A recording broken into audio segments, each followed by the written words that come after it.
ब्राह्मण जो हम लोग के पूजनीय है वो रामायण को गाली नहीं देंगे, वो गीता को गाली नहीं देंगे और ब्राह्मण को राजपूत से किस तरह से अलग कराया जाए इस विषय पर इनका सोच है।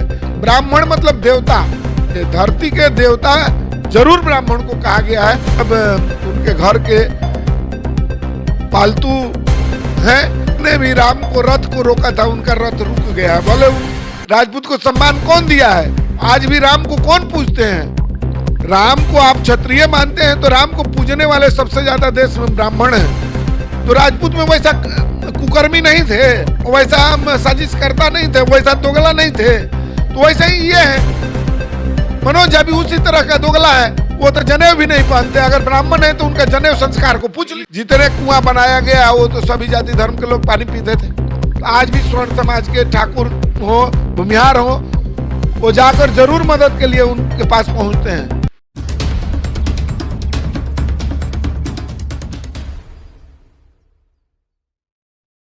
करनी सेना के प्रदेश अध्यक्ष के पास आए हुए हैं हम लोग, रिंकू मुखिया जी के पास आए हुए हैं, जिसमें हम लोग जानेंगे मनोज झा के जो द्वारा जो संसद में कविता पढ़ी गई थी उस कविता पर काफ़ी बवाल मचा हुआ है। ठाकुर समाज के लोग जो हैं, राजपूत समाज के लोग जो हैं वो काफ़ी गुस्से में हैं। इसी पर हम लोग जानेंगे कि जो कविता उन्होंने पढ़ी थी उस पर आपकी क्या राय? चलिए, आपके दर्शकों को जय श्री राम, प्रणाम। मनोज झा जी का कविता पर विशेष कर ध्यान देने की जरूरत नहीं है। हमको लगता है हम लोग भी सुनते ही तैस में आ गए और बहुत बोले। मनोज झा जी का स्टेटमेंट नहीं था, उनके जो युवराज और महाराज का स्टेटमेंट था। आपको लग गया होगा सोशल मीडिया के माध्यम से, तो उस पर ज़्यादा ध्यान देने की जरूरत नहीं है। एक साजिश के तहत उनका जो हर चुनाव के पहले एक उनका रणनीति बनाने वाले जो रणनीतिकार होंगे उनके द्वारा एक मसाला डाला गया, क्योंकि महिला बिल का संबंध था और महिला बिल के संबंध में इस तरह का भाषा बोलना, एक तरह से इसको राजनीतिक रूप से समझिए। इसमें आपको सोचने की बात है। ब्राह्मण जो हम लोग के पूजनीय है उनके साथ में आपको लड़ाना, इसके बाद और भी आप बात आएगा और भी बहुत कुछ आएगा। अभी चुनाव है, क्योंकि इनका समझ रहे हैं कि एक दो जो पार्टी के शीर्ष हैं उनके बनाम अदर हैं, इस बात को जान गए हैं।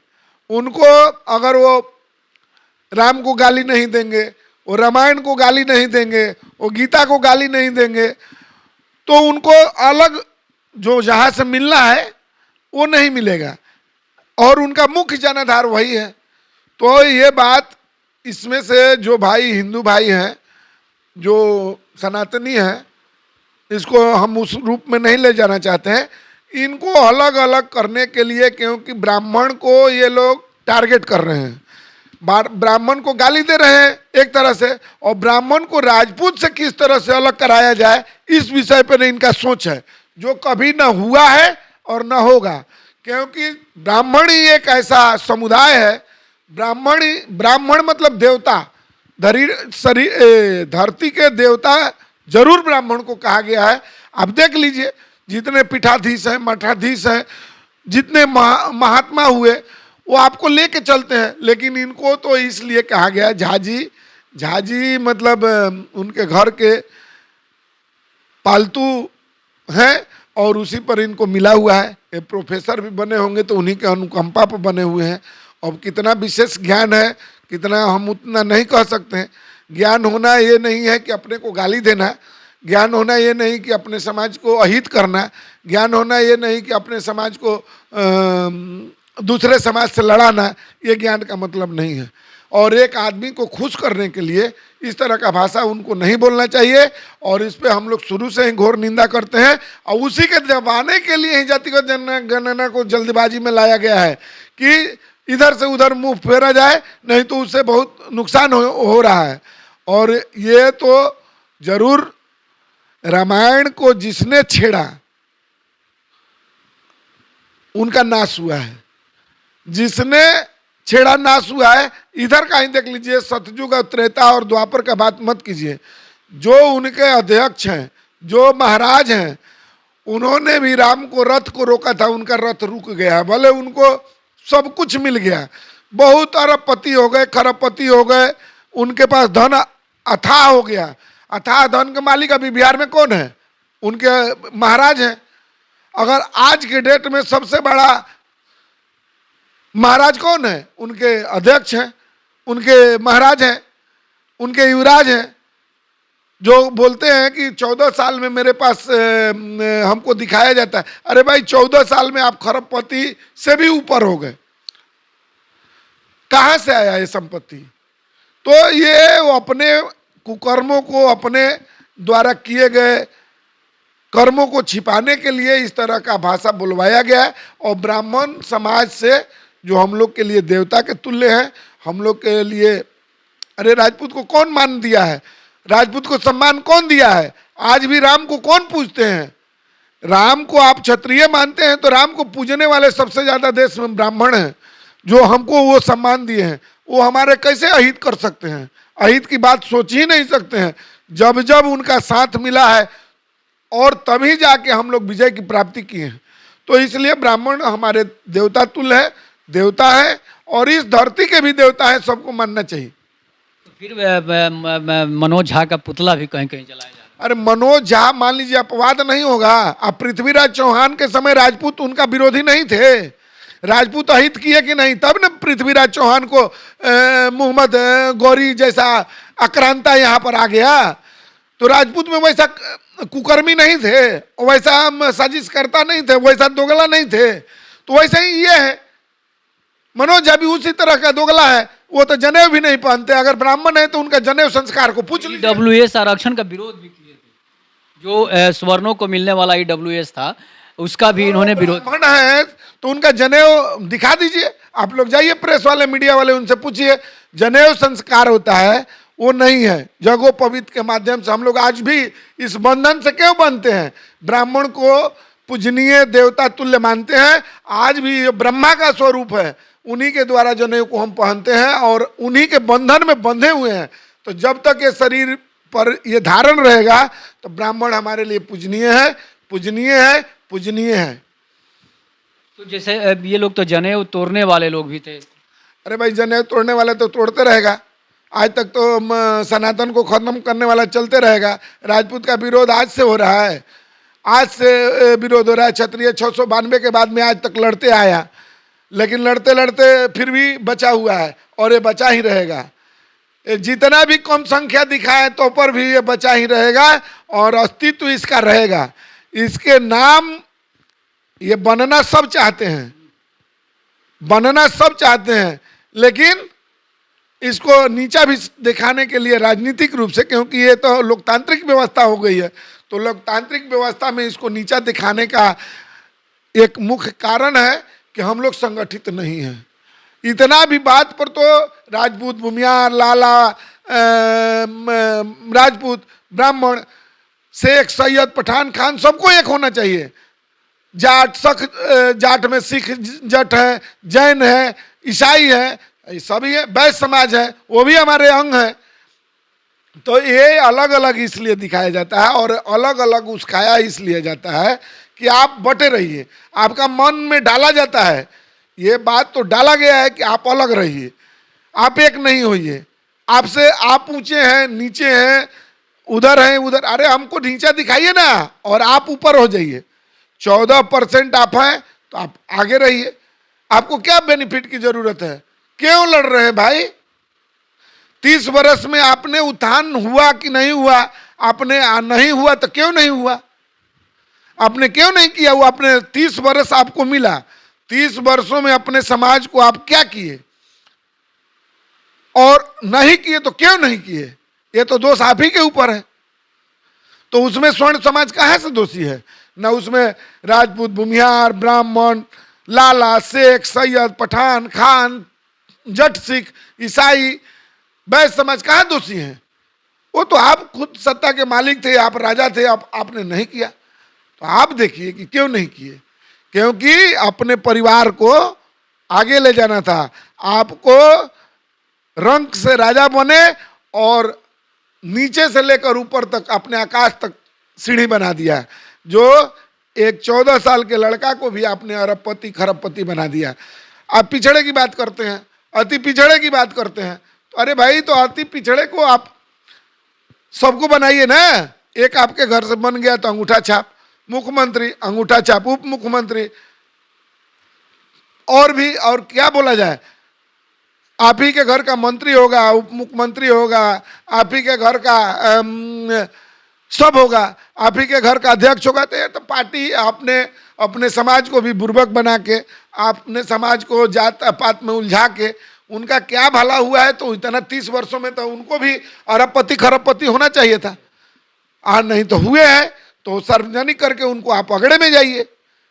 अरे जिसको रसातल में ले गए 30 सालों में, स्वर्ण समाज को आपने दबाने का काम किया, नरसंहार के माध्यम से मारने का काम किया, बेरोजगारी के तरह से मारने का काम किया, हर तरह से हम लोगों को प्रताड़ित करने का आपने काम किया। तो अभी भी स्वर्ण समाज, जो शेख सैयद पठान खान, जो भी हमारे मुस्लिम भाई हैं, जो उनको भी स्वर्ण आप मानते हैं, लेकिन वोट में आप अपने तरफ खींचते हैं कि वहाँ हिंदू मुस्लिम कर देते हैं। अरे उनको भी आप अलग कीजिए, तब आप देखिए कि कहाँ हैं आप, आपकी हैसियत कहाँ है।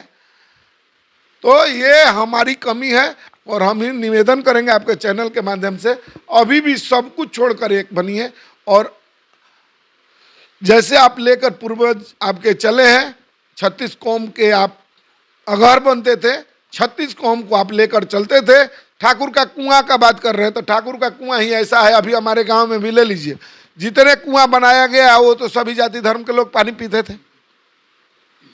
एक भी पानी से प्यास से तो नहीं मरे, एक भी भूख से तो नहीं मरे।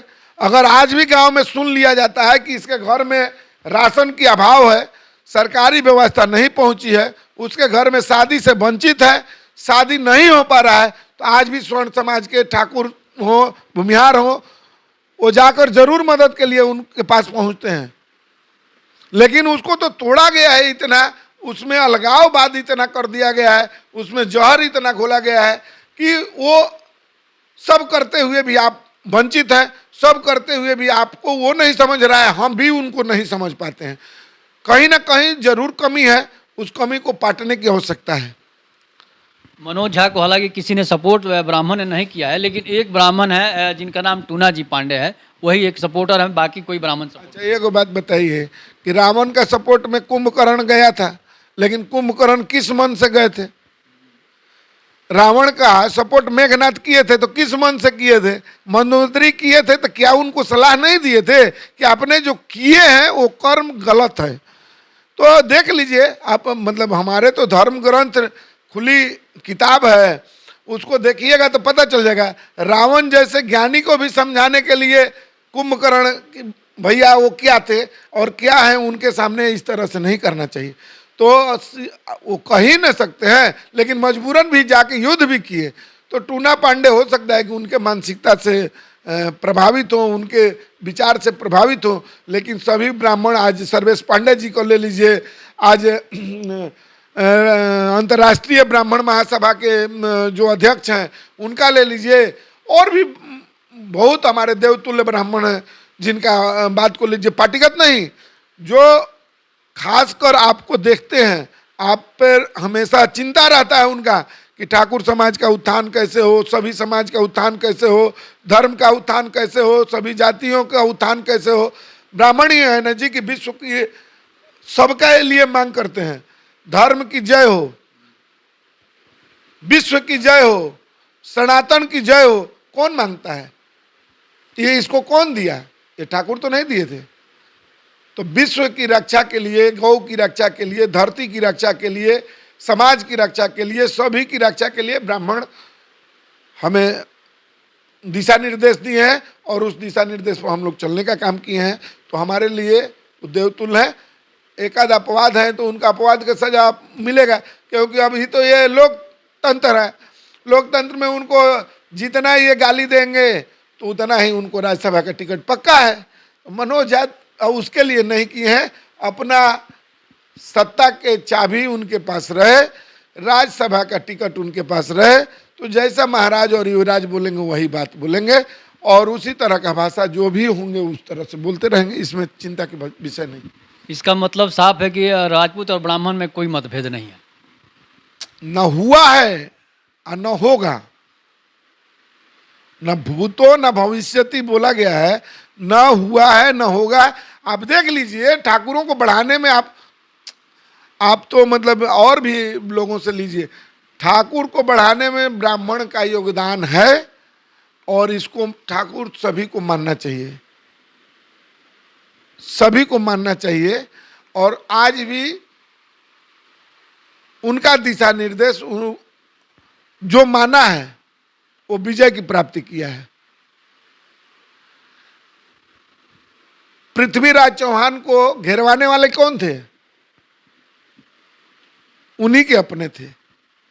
और उनको आंख बंद, आंख फूटा हुआ आंख से मोहम्मद गोरी को मरवाने वाले कौन थे? वो भी ब्राह्मण थे। तो इस बात को देखना होगा, इस पर इधर उधर होने की जरूरत नहीं है। मनोज झा को प्रायोजित राजनीति को उठा पटक करवाना था, चंद्रशेखर से उठा पटक करवाना था। अभी और कितने आएंगे देखिएगा। अभी भूमिहार से राजपूत को लड़ाया जाएगा, राजपूत से उनको लड़ाया जाएगा। ये काम होगा क्योंकि इनका जनाधार खिसक चुका है। अभी देश में विकास पसंद है, देश को भाईचारा पसंद है, देश को प्रेम मोहब्बत पसंद है और सभी जाति धर्म के लोग समझ गए हैं। ऐसा कुछ नहीं है, सभी जाति में समझ गए हैं, यादव में भी समझ गए हैं। ये नहीं है कि 100% यादव उन्हीं के पास चलते तो रामकृपाल जी कहाँ से आते, नित्यानंद यादव जी कहाँ से आते हैं? तो ऐसा नहीं है। सभी जाति धर्म के लोग समझ गए हैं कि ये बेवकूफ बना रहे हैं और अपने परिवार को किस तरह से अरबपति खरबपति बना दें कि जुगो जुगांतर इनका राज चलता रहे और बेवकूफ बनाकर हम लोग जो कार्य किए हैं वो कोई जाने नहीं। अरे आपने तो राम का रथ रोका, आपका तो रथ रुक गया। उस बात को देखिए कि सब कुछ रहते हुए आप तड़पते रह गए, अभी भी तड़प रहे हैं, तो उससे क्या फायदा है? अरे अभी से भी सुधरिए और सबको लेके चलिए। आप राजा हैं और राजा के भांति रहिए, इसको तोड़ने मड़ोड़ने के काम मत कीजिए। और जो आज तक किया है उसका गुणगान करना चाहिए। राजपूत ही हैं जो अति पिछड़ों का हक देने के लिए अपने स्वजातियों से विरोध कर लिए। अगर बीपी सिंह नहीं होते और बीपी सिंह को भी यही मनसा होता कि तो पूरे देश उनको हाथ पर उठा के रखता, स्वर्ण समाज उनको हाथ पर उठा के रखता है। लेकिन वो अपने को भी विरोध करने के लिए ताकत रखते हैं कि जब अपने भी गलत करते हैं तो विरोध करते हैं। लेकिन वो गलत नहीं किए थे, उनको गलत पेश किया गया और अपने ही समाज के लोगों ने उनको खलनायक बना दिया। नहीं तो आज पिछड़े का अति पिछड़े का जो बात करते हैं वो कहीं पैदा नहीं लेते। बीपी सिंह की देन है कि उन्हीं के देन है कि आज पिछड़ा समाज अति पिछड़ा समाज बड़ा है, ये बीपी सिंह का देन है। तो कौन थे? वो ठाकुर थे, वो राजपूत थे। चंद्रशेखर जो चंद्रशेखर सिंह थे उनका भी हाथ होता है कि लालू प्रसाद यादव को सीएम बनाने में उनका। अरे सभी का देखिए, एक दिन का रिपोर्ट जो हमारे वो क्या नाम है सांसद महोदय हैं जो अभी नहीं है, अभी अपने पुत्र को खड़ा किए हैं, उन्होंने बोला था पिछड़ा अति पिछड़ा को दलित समाज को बढ़ाने में ब्राह्मण क्षत्रिय भूमिहार सबका योगदान है। अगर नहीं रहता, इस पर किसी दिन विशेष चर्चा कीजिएगा। हम इस पर मतलब मेरा जितना समझ है हम जरूर कहेंगे। अपने समाज को अपने समाज को से विद्रोही विद्रोही बन गए ना बीपी सिंह। और आज सबके लिए उत्थान की बात सोचे। भूदान पहला करने वाला कौन था? भूमि का दान पहले कौन किया? बीपी सिंह ने। जब देश बना तो देश पर सबसे ज्यादा रियासत का दान किसने किया? क्षत्रियों के पास था। तो उन्होंने अपने पूरे रियासत को लड़ते लड़ते भी जो बचाए थे उसको भी भारत को एक करने के लिए 565 रियासत को दान किया और तब जाके भारत बना है। लेकिन उसको कौन नहीं जान रहे कि कुछ कमियां हैं, कुछ बोली, कुछ मान सम्मान की भाषा में चूक हुआ है, जिसके कारण जो समाज आपके छत्र छाया में रहता था, जो समाज आपके साथ कदम से कदम मिलाकर चलता था, आपके हर युद्ध से लेकर राजनीति तक हर समय साथ देता था, वो आपसे कुछ अलग हुआ है। इस पर सोचने का विषय है। केवल हमारे जो आगे के नेता हैं उस विषय पर सोचें कि जरूर कुछ ना कुछ चूक हुआ है, और नहीं तो बीपी सिंह का ही देन है कि आज पिछड़ा अति पिछड़ा समाज आगे 30 वर्षों में बढ़ा है। ये लालू जी का देन नहीं है, ये मुलायम सिंह यादव जी का देन नहीं है, शरद यादव जी का देन नहीं है, ये बीपी सिंह का देन है। और बीपी सिंह ने ही पिछड़े की बात को सोचे और उनको बढ़ाने के लिए अपना समाज को भी ताक पर रख दिए कि नहीं, उनको भी बढ़ना चाहिए, उनको भी देश के हर चीज में हकदारी मिलना चाहिए। तो ये तो बीपी सिंह का देन है, इनका क्या देन है? ये तो राजनीतिक रोटी से कर रहे हैं, इनके देन से अति पिछड़ा समाज बढ़ा है। ये केवल बीपी सिंह के देन से बढ़ा है। तो आज आपने जाना मनोज झा के बारे में, जो उन्होंने बयान दिया था, उन्होंने कविता पढ़ी थी, उसके बारे में करनी सेना के प्रदेश अध्यक्ष रिंकू मुखिया जी से। तब तक के लिए नमस्कार। आप अपनी प्रतिक्रिया जरूर दीजिएगा। धन्यवाद।